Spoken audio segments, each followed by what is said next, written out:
So there's four ushers, and now there's five ushers out Five there. ushers. So if you couldn't get enough of Usher back in the day, just wait a little bit. There'll be another one coming up soon. Wow. Hi, I'm Josh Owen. As the owner of a video marketing company in New Orleans, I've been on the quest to learn everything I can about marketing. Everyone has a different style, different strategy, and a different experience.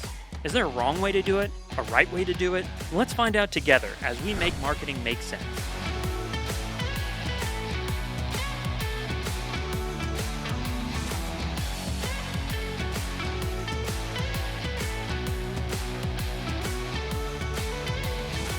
What's up, everybody? Welcome back to Make Marketing Make Sense. I'm here with the illustrious Cleveland Spears III with the Spears Group, and we're here to talk about the importance of relationship building in B2B marketing. What's up, Cleveland? Thanks for joining us, man. Good to see you. Thanks for having me today. Absolutely. Well, thanks for coming in, and I'm excited to hear from you all about B2B marketing.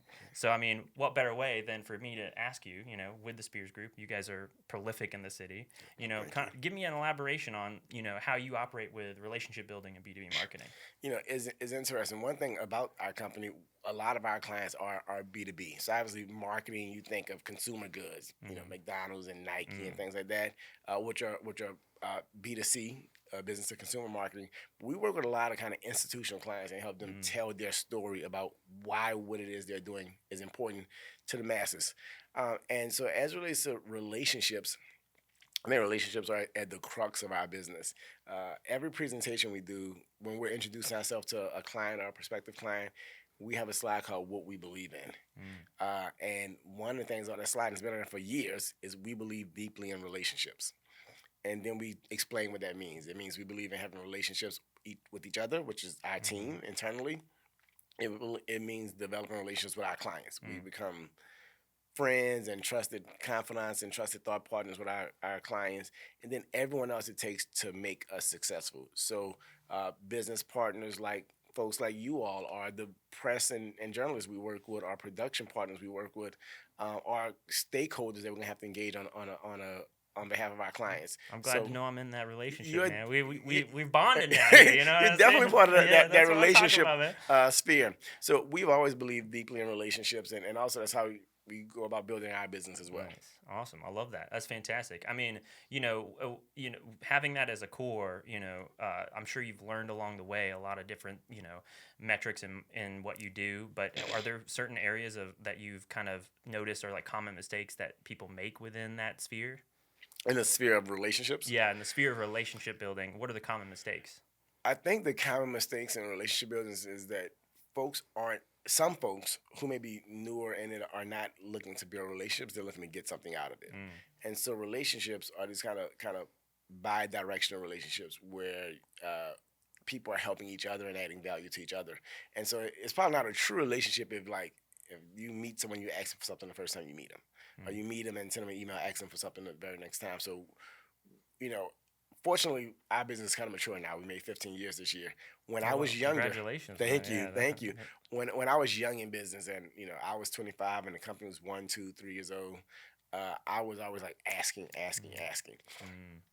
And now I feel like we've gotten to a place where that's not how we approach it. Now we approach it with true, like, hey, I want to meet people. I want to get to know them, let them get to know us. And if I see an area where we can probably help them, I'll bring it up. Or if they have a need, they'll ask me about it. And it's actually like just a better space to operate from because people don't feel like, here comes Cleveland again. What is he going to ask me for? In my 20s and early 30s, I was the guy that's always asking for something. But I'm glad I've been able to grow and mature as a professional, and the company's been able to grow and mature to where we don't have to constantly be asking, but we have a great portfolio of clients. Yeah, I mean, I can't agree with you more. I mean, you saying that I'm brought back to my early days with our business. Same thing, where it's just like I feel like when you start your business out, you're like, I'm young, I'm hungry. I just got to ask everybody. I got to convince everybody. I've got to, everybody is a target, and you just kind of lose yourself in this rat race of just trying to hunt people down and make them, buy your services. But it ends up hurting you more than it benefits you. I literally remember like hearing that people like see me coming like, here's Cleveland. Like, so Oh, no. people would tell me that. And again, this is all a long, long time ago. And I'm more comfortable operating from a different space. So now when people see me, they like me, they know me. They're going to talk about what's going on with them and their life and their kids and their businesses. And I'm going to talk about my son and my life and my business and the things we got going. And if there's a need, they know how to find me. Yeah.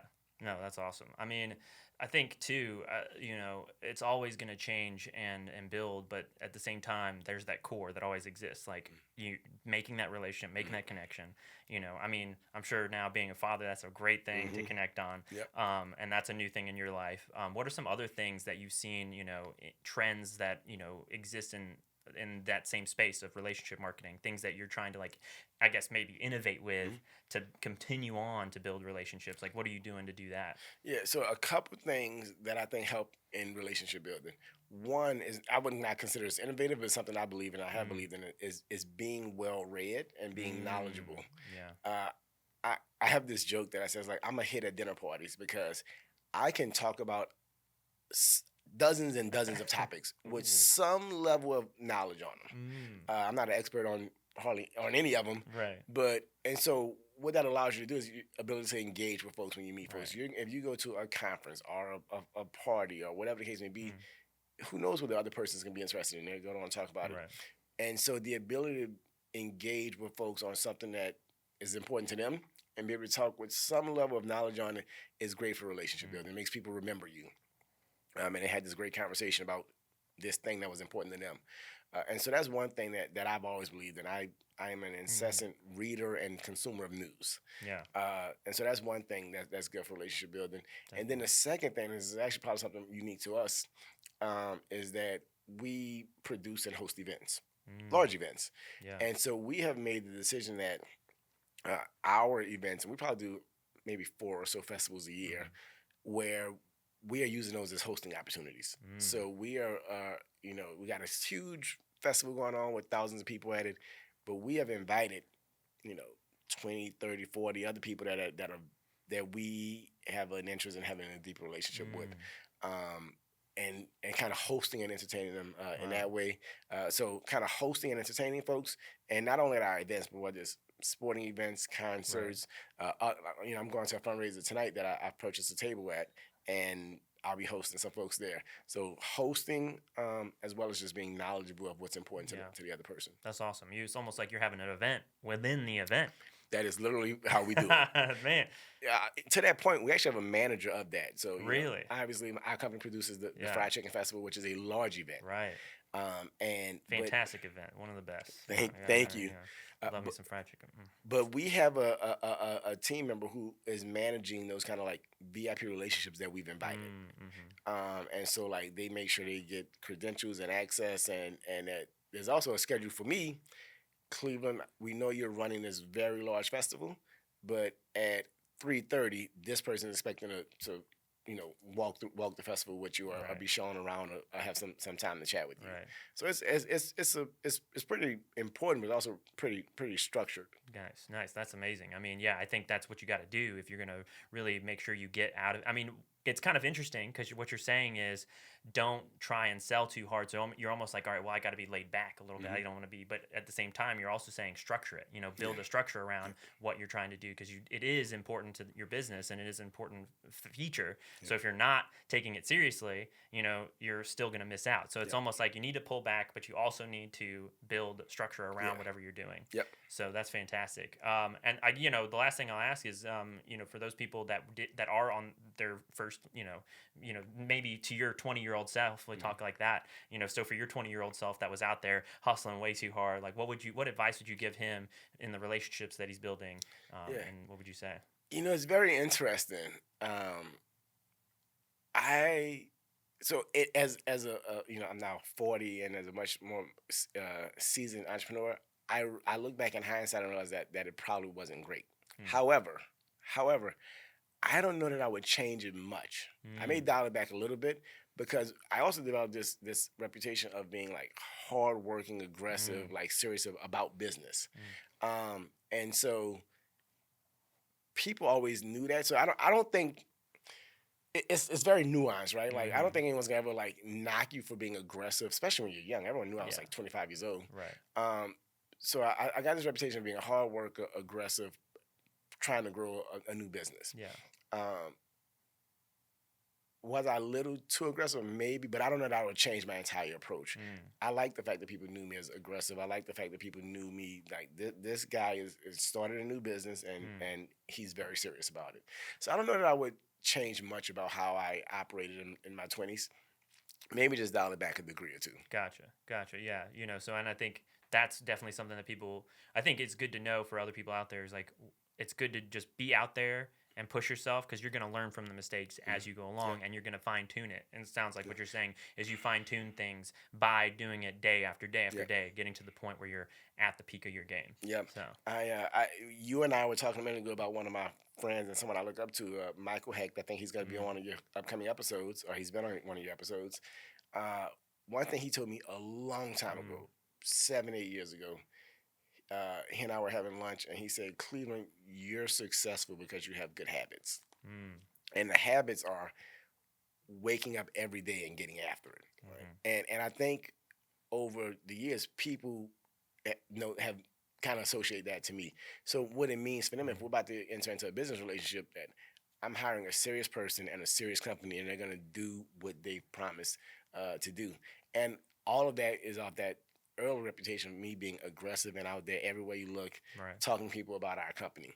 So it's nuanced, it's complex, but so is business and so is relationships. So, I'm saying don't be too aggressive. Don't always be asking for something.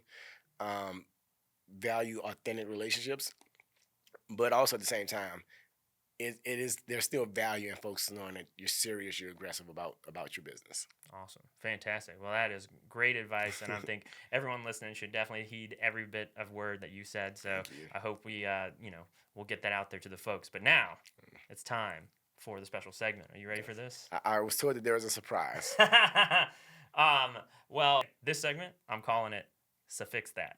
So suffix that. Okay, got it. Okay. So this segment, we're calling it Suffix That. Okay. So I know that you're a third. I am the third. And there's a fourth out there that now is in the world. So now I'm going to tell you some, celebrities, some people that you'd know, and I want you to tell me if they have a suffix themselves or if they're just standalone. Okay. Are you ready for this? Let's go. All right. We'll start off easy. Robert Downey Jr. Junior. he's the suffix. Yes. So, yes, you got that one right, Yes. Is there a third? I don't think there's a third. Okay. So, it's just junior right now. Okay, right. So, he's just a junior. But the next one, we'll see if you get this one, Will Smith. He is a junior. He is, in fact, a junior. Yes. Nice. And do you know there's is there another Will Smith out there? Yes, Trey, his oldest son. And that's right. There's the third. Man, look at this. All right, that whole being well read part. You weren't kidding about that. You got it in there. Okay. All right. Well, what about Michael Jordan?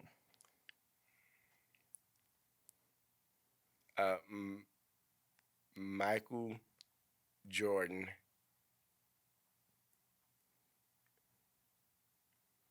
I want to say he. Oh, it's a tough one. This is a tough one. He is not a junior. He is an original, and he does not have a junior. Wow. It's a trick one too because his dad is a senior. But he's not a junior.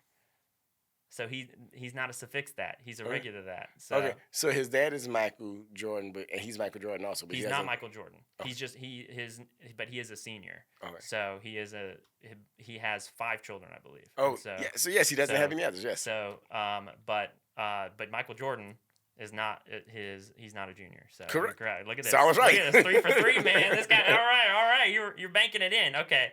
All right. Now this one. Let's see if you know this one. Usher.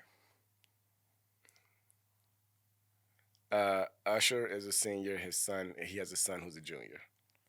I mean, you're close in the sense that yes, he suffixed that, but he is actually the third. Usher's the third. No, wait, he's the fourth, and he has a 5th. Wow, really? There is an Usher Raymond the 5th out there. I know he has a son that's named after him. I didn't know Usher was the 4th and his son was the 5th. Yeah, so there's 4 Ushers, and now there's 5 Ushers out there. 5 Ushers. So if you couldn't get enough of Usher back in the day, just wait a little bit. There'll be another one coming up soon. Wow, 5 Ushers. Okay. 5 Ushers.